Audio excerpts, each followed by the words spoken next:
So this is a pre-election podcast. We want to give our views on the impact of the election on the markets and on our portfolio. So this is a two-sided episode. We want to talk about the impact on the markets and our portfolio. It's not necessarily the same thing, so I want to make that clear.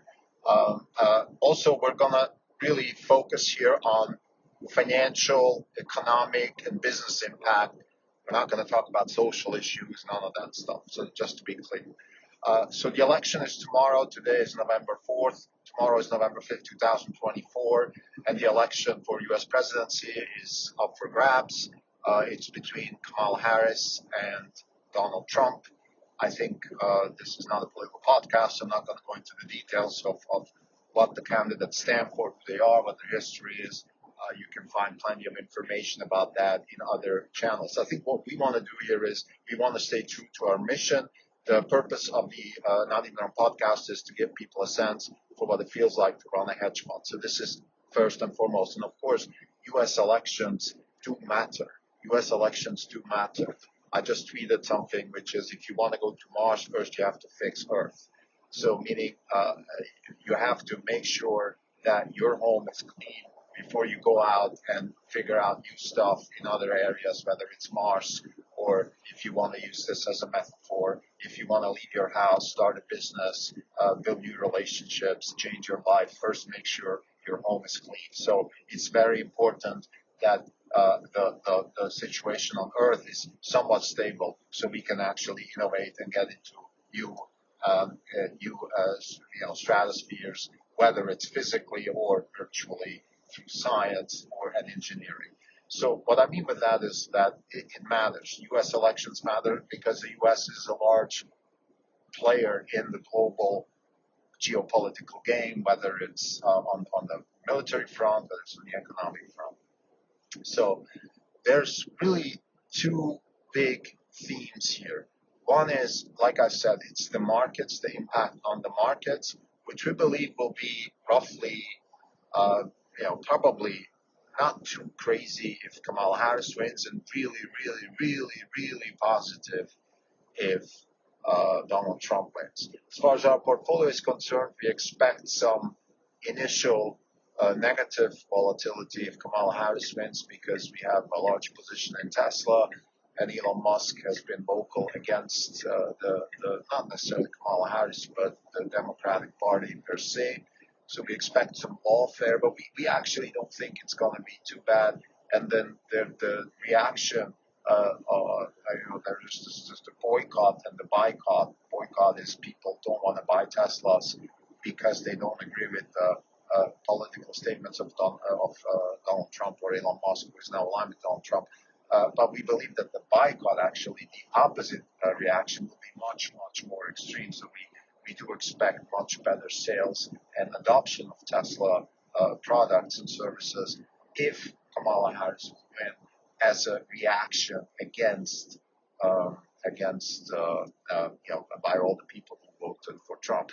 If Trump should win, then we believe it's certainly a massive positive for the markets in general. We're going to explain why. As far as Tesla is concerned, I wouldn't even say it's a net positive no-brainer because Trump is not. It won't be the first time that Trump changes his mind. That there could be some political wranglings, there could be some backlash. So I wouldn't be too crazy positive when it comes to the specifics of Trump versus Tesla. I think the best thing about Donald Trump in his first presidency was that he really left the economy pretty much on its own, other than the tariff stuff. And that's really good for companies that are winners and stronger and gaining market share, such as, for example, Tesla. So I think that's really important. If you just look at our analysis so far, you might say, well, okay, what are you saying? Basically, either way, it's kind of slightly maybe negative in the beginning, but then positive going forward. If Trump wins, it's just a lot more positive. Yeah, I think that's probably a pretty good way to summarize this. Now, there's one gigantic caveat here, and I want to bring this up, and that's the following. The caveat is the following, that we believe that from an economic perspective, trajectory of the United States is not sustainable, and that's because of the deficit. We also believe that the win of Kamala Harris would be that this election is a referendum towards this type of policy. So if Kamala Harris should win, it is basically a referendum by the people of the United States to say, okay, we're okay with this. We're okay with deficits. We're okay with mortgaging our future because we want gratification right now. And that's terrible, terrible news for the long-term future of the United States. When I say long-term, I mean maybe 5 years plus, right? So I think in the short term, this might actually be good for markets. We could end up in a situation where we have lots of government spending, low interest rates engineered by the Fed, and therefore just buoyant asset prices, inflation, that kind of thing. Bitcoin will do well, gold will do well, stock markets will do well, cash will do terrible, housing prices will go through the roof. Like everything will go up. So if you own assets, you should be okay. But of course, under the line, when everything is said and done, after inflation and taxes and all the waste that comes with the current Democratic Party apparatus, I think everybody in the end will be a net loser in this game. But anyway, that's long term. And this is just a caveat I want to say.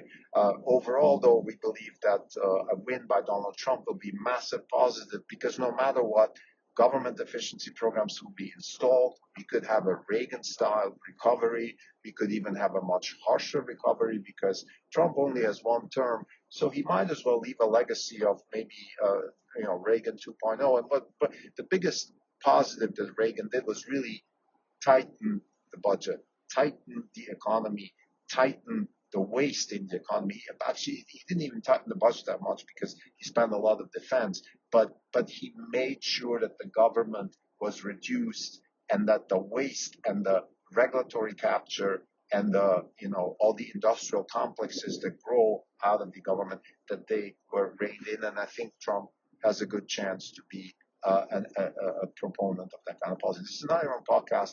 It's November 4, 2024. This is Grimdal. For the data fund is down 2.2%. The market is down 20 basis points. For the year, we are up 22.9%. The market is up 20.2%. We're outperforming by 2.7%. I think Tesla is having a bit of a tough couple of days now, and I think that is definitely ahead of the election. As Tesla shareholders, we're nervous because Musk has taken a clear side, and should Kamala Harris win, should the referendum that we just called in the prelude, meaning if the American people say yes to the current policies, then they say yes to deficits, but they also say yes to regulatory capture. And regulatory capture is the single most risk that Tesla is facing. What do we mean with that? We mean with that is that in the marketplace, Tesla is winning. They're winning in the US, they're winning in Europe, and even in China. So as a company, from a technology perspective, they're winning. However, the state is against Tesla for various reasons. It starts with the unions. It starts with a general feeling that people who are left behind, that the formerly subjugated people see themselves now empowered in this new democratic apparatus that has grown out of COVID, which is, let's call it a sort of a mix of woke virus and general regulatory capture and a Washington, D.C., virus, which is just, related to regulatory capture, which is just simply that the state is not necessarily agreeing with the fundamental American value of liberty and therefore interfering. I'm just reading John Mackey's autobiography, The Whole Story, and he's talking about how California randomly fined Whole Foods for various reasons. They had to pay fines, and it was just extortion. I mean, it made no sense. I mean, sorry for this tangent, but it's important. The weights that Whole Foods uses are not always very precise. So the California regulator, whoever regulates the weights, issued a fine, even though most of the time the weights are actually in favor of the customer.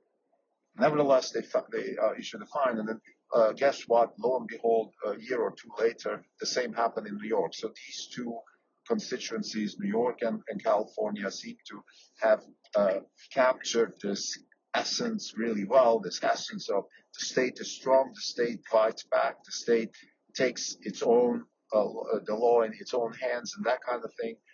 We call it regulatory capture, deep state. There's a couple of names for that. So that risk, this is a fundamental risk, and it's a big risk that Tesla's facing, not just because Elon Musk is very vocal, but because also the company is in the business of really, really disrupting several technologies and businesses at the same time. And therefore, there's going to be a big backlash of the state to be expected. And we will get that with Donald Trump as well. But with Donald Trump, we will get a more balanced, reasonable, more American response, which is, okay, listen, dude, you're going to win this game, but we want something back, versus this Kamala Harris / Democratic apparatus, Democratic with a capital D apparatus, is much more in a sort of an industrial policy / socialist, has a much more industrial policy / socialist feel to it, where they really want to actually not just be an arbiter, but actually an influencer on the outcomes in the economy. And that, of course, is a huge, huge red flag, not just for Tesla, but for everybody. So anyway, having said that, now let's talk some numbers. Okay, so what does a Kamala Harris, let's do this, impact on the markets, first by a Democratic win and then by a Trump win, and then impact on our portfolio. So as far as the markets are concerned, this is the way we see it. Should the Democrats keep the presidency, it also, of course, depends a little bit on Congress, right? But overall, what we expect is just a continuation of large deficit spending, meaning that there's going to be a soft budget constraint, and therefore the decline of the U.S. as an economic power will continue. And that's simply because of the deficit spending. So this is not a judgment on, definitely not on Kamala Harris as a person, and absolutely not on her policies, which, by the way, are almost non-existent as far as the economy is concerned anyway. So we'll have sort of more of the same, and more of the same is really a continuing capture or a crowding out of the private sector by government by sheer size, right? If you have trillion-dollar deficits, no matter how strong your private sector is, you're going to capture more and more of the private sector through direct influence, whether it's the government actually doing business, or whether it's just through, tangential stuff like consultants or the medical industrial complex, which takes money from the government for Medicare and all that kind of stuff. So there's just going to be a growing pie of inflationary, inefficient, wasteful industries that piggyback on this gravy train that the government is wasting through deficit spending. So that's number one. And that's a bad thing. Now, overall, of course, for the economy, like I said, in the first couple of years of a Kamala Harris presidency, this could actually be even net positive. It's just, it's called economic growth. Economic growth, of course, is a loaded word these days, because what kind of economic growth is it if you have a $1 trillion deficit? There's no economic growth. If we want to really measure economic growth, we would have to really, exclude the government at this point, and that's very, very difficult, because even if you exclude the actual government spending, you still have the influence of the government. Like I said, if, for example, the government, if the government subsidizes university tuitions, and then university tuitions just go up 20% every year, the GDP actually grows because there's more revenue generated by universities, but it's subsidized to government spending, which is borrowed through the bond market. So that's not real growth anymore. And there's an economist at Stanford that I find really appalling, because he's kind of, obviously a liberal Democrat, and he wants to kind of advertise for the Democratic Party in front of the elections. And he keeps tweeting these ridiculous concepts like, we had phenomenal economic growth in the last 4 years. We have higher productivity. We have this, we have that. But you can't say these things, because what matters is really when you have a $1 trillion deficit, you can't even talk about economic growth anymore. But if you really want to talk about economic growth, you would have to dissect the economy between real growth and the government influence, and that's almost impossible, which is just another reason why this whole government spending bonanza is a disaster, because we can't even measure our economy anymore. We're measuring apples and pears here, and economists should know this. And this particular person, who is, by the way, running I don't want to go into names and details, but anyway, he's showing to be pretty not capable in the first place. Also with his work at Stanford. But this particular example just shows how fiat economists are really either corrupt or stupid or both. And it's really sad for me as a trained economist to see my own profession deteriorating into this morass of propaganda and useless comments just to support some political view, which is just again appalling. Back to the point. Sorry for the tangent. So I think Kamala Harris win again would be long-term very negative because, again, this is a referendum. I see this election as a referendum to, okay, what we've been doing so far, do you guys agree with it or not? Now, here's the other side, which is a Trump win. I think we could see the S&P double in 1 year. Why? Because this would be the same effect. The referendum of the American people, we don't like this. We don't like wasting money on government-sponsored programs, whether it's through the NIH, whether it's through all these alphabet soup agencies, or whether it's direct influence, or even all this regulatory capture, this extortion I just mentioned that Whole Foods went through in California. All of this has to stop. And I think Trump stands for it. Whether he's going to execute or not, that's a different story. People like Vivek Ramaswamy, who are amazing at this, RFK, of course, on the healthcare side. I think those are important people. And Musk, not to mention Musk and his government efficiency programs that he's suggesting. Those are all fantastic ideas. And even if we only get 20% of that, just the commitment by the federal government to start, number one, stop wasting money. Number two, stop lawfare. And number three, actually follow the law and the principles of the U.S. Constitutions. So if we could get, after 4 years of Trump, just to a consensus amongst the American people, both on both sides of the aisle, that we can actually trust our institutions not to waste money, not to be partisan, not to misuse the legal system for political purposes, and not to misuse the actual bureaucratic apparatus for either political or even worse, self-enriching purposes. That will be already a win. And I think given the strength of the U.S. economy that still is there, we would have a massive, massive value creation in the stock market. So this is as far as the market is concerned. So Kamala Harris, slightly positive, Trump, extremely positive. Now, as far as our portfolio is concerned, it's very similar.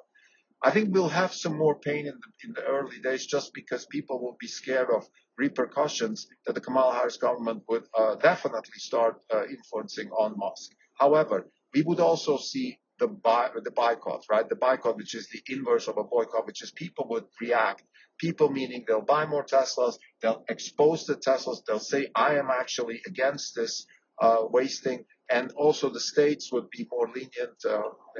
I'm pretty sure we would get, for example, a full self-driving permit in Texas, Florida, things like that. Maybe even in California, because once they are in power, maybe they'll be less extreme. Who knows? So I think overall the impact won't be as bad. Again, there's a tangent here from John Mackey's book, which, by the way, I'm going to do a formal review of the book, but it's a great book, by the way, and it's sort of, I call it the Sam Walton 2.0 autobiography. This is the next generation of food retail or retailers who really changed America. And one thing that happened to Whole Foods is there was lots and lots of backlash against John Mackey, very similar to Elon Musk. He's a very similar figure, this, idealistic capitalist, right? People don't like that. People don't like entrepreneurs or in general personalities which have both sides. They want to be able to put you in a drawer. You're either a capitalist, you're Warren Buffett, or you're CEO of an oil company, or you're Jack Welch, you're bad, you're big business, or you are Jack Dorsey, which is this, Jesus-style hypocrite. You want to be this or that, or the Google people. Like, people can live with that, some sort of progressive bullshit, when in fact they're not, of course. I mean, the CEO of Google lives in a $30 million home in the high hills of Los Altos, and it has nothing to do with any kind of progressive whatever. But of course, he's portraying that, and Google is, in my opinion, at this point, an evil company. So people like that. People like to put, or Zuckerberg, you're evil or you're good. You can't be both. So Mackey went through this, and Whole Foods had a lot of backlash because of bad narratives in the media and all of that. But in the end, there was also a big boycott, meaning people also went in there and said, look, we stand for what Mackey says. We stand for what Whole Foods stands for. Of course, also the products and services were much superior to anybody else. So people stuck with it, and Whole Foods actually ended up doing really well relative to its size and relative to its market. They could have done much better, of course, but they did really well. So we expect the same thing happening to Tesla should Kamala Harris win. Now, should Trump win? I think definitely in the short to midterm, a massive positive because we have less regulatory capture, we have no retaliation, we have no lawfare. So that's already a huge, huge positive for Tesla. In the long run, actually, I wouldn't even be so sure that Musk and Trump will always remain friends because Trump could change his mind. He could be, persuaded one way or the other. Maybe the unions will be, he wants to protect the American worker, which there's a Venn diagram where that works with Tesla, but there's also a Venn diagram where it doesn't work, right? When we have Detroit, for example, will definitely suffer from an electric car takeover of the transportation sector, particularly when it's autonomous. And there's just no competition, so Tesla will win this battle, and then whoever is losing will definitely lobby, and Trump might have an ear for that. So I'm just saying, don't be careful what you wish for. Always be careful what you wish for. In a sense, you never know how these things pan out. Just as an anecdote or as an example, for example, the regulatory capture or this ridiculous permitting that is happening, let's say in California and in other states and also in Europe, is incredibly positive for Tesla's Megapack business. Why? Because if you're a business that needs to have, let's say, an additional source of power, and you could, build a substation or transformer or that kind of thing and get it from the grid, but it will take you sometimes years to get a permit for that stuff, versus you can have a mobile unit or some sort of Megapack installed in weeks or maybe even days. So this is just to say that this regulatory capture, or the ZEV credits, another great example. They're actually incredibly supportive of Tesla. So what I'm saying is that government intervention and government subsidies and help and all of that stuff, it always has two sides, and the best is always less. Right? The way we think about the government, sorry for this tangent, but this is important. The way we think about the government is really kind of like Jamie Robinson, the Nobel Prize-winning economist, who has this concept of inclusive institutions. Right? We believe that the role of the government is to safeguard, build, develop, create, protect inclusive institutions such as property rights, sound money, patent law. Things along those lines. Those are institutions, laws, regulations that benefit everybody.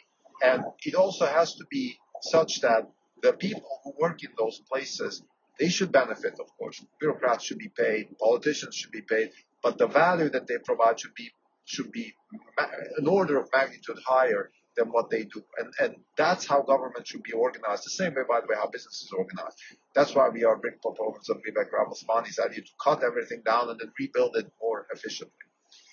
So having said that, we believe that, again, Kamala Harris win would hurt Tesla definitely in the short run, and Trump win would help Tesla in the short run. Long run, we believe both can't really stop this freight train Tesla. But in the short term, we'll have some pain with Kamala Harris, and we'll definitely have less pain with Trump. Maybe in the long run, this could even reverse. I want to just, to finish this episode, I just want to remind people that, of course, this is an election. It's a binary event. We're all psychologically invested, sometimes emotionally. And there's a lot of reasons to be skeptical about both parties.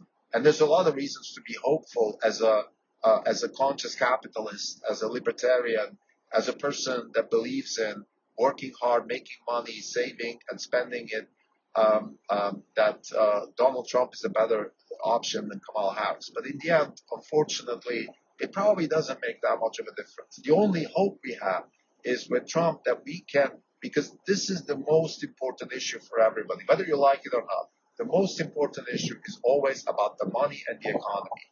We need to stop the waste in Washington, D.C. This is the most important issue. And I would put in also the waste that the medical industrial complex is creating. So I would put Vivek Ramaswamy's concepts and RFK's concept as the most important issues in this election. They're both on Trump's side, and that's why we hope that Trump will win, and that's why that's the best for us and our future generations. Thank you.